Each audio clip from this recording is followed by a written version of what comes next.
We present the project called RIP-Me, an implementation of simulation and tearing in cloth. This is one of the results obtained from our simulation. The goal of the project was to simulate cloth with a focus on tearing.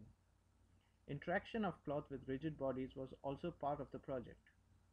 The goal was to simulate these effects in real time.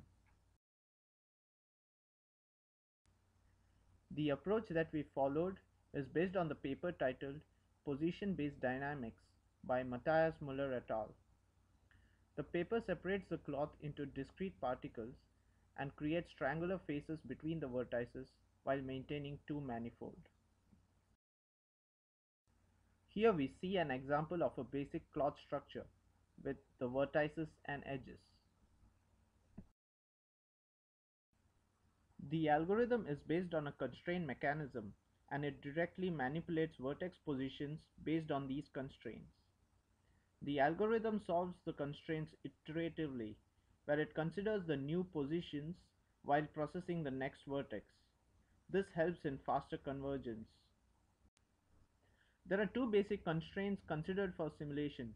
First is the stretch constraint, which calculates how much the cloth vertices stretch with respect to each other.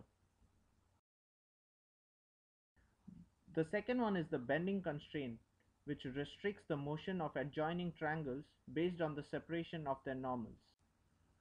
More details on these constraints can be found in the report.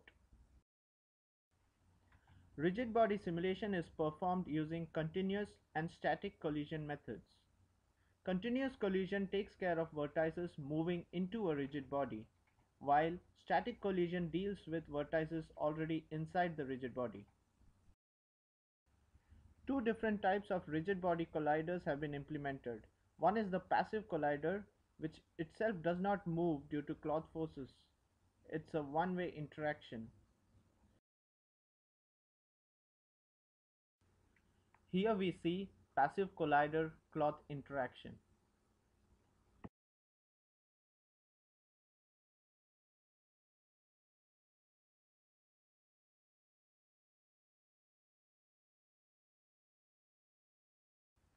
On the other hand, an active collider displays a two-way interaction with the cloth, where the rigid body is in motion while interacting with the cloth vertices. An impulse is applied in this case. This is the result of an active collider interacting with the cloth.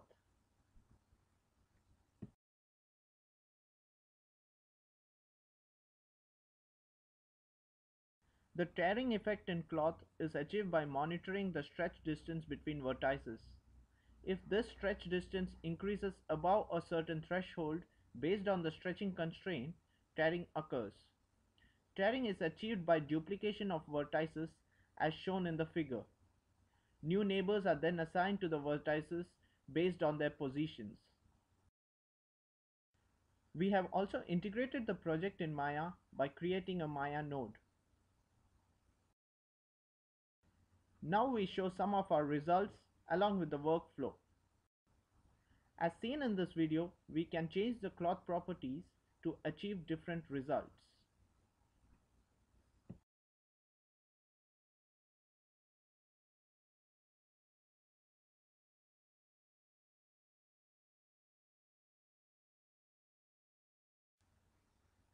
Here we can see how the user can choose vertices from the cloth to apply different forces.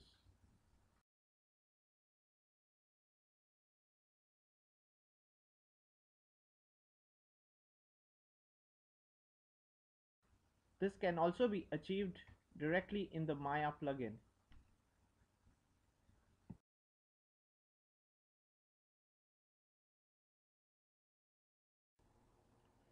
Here we see a simulation of tearing rendered in Maya.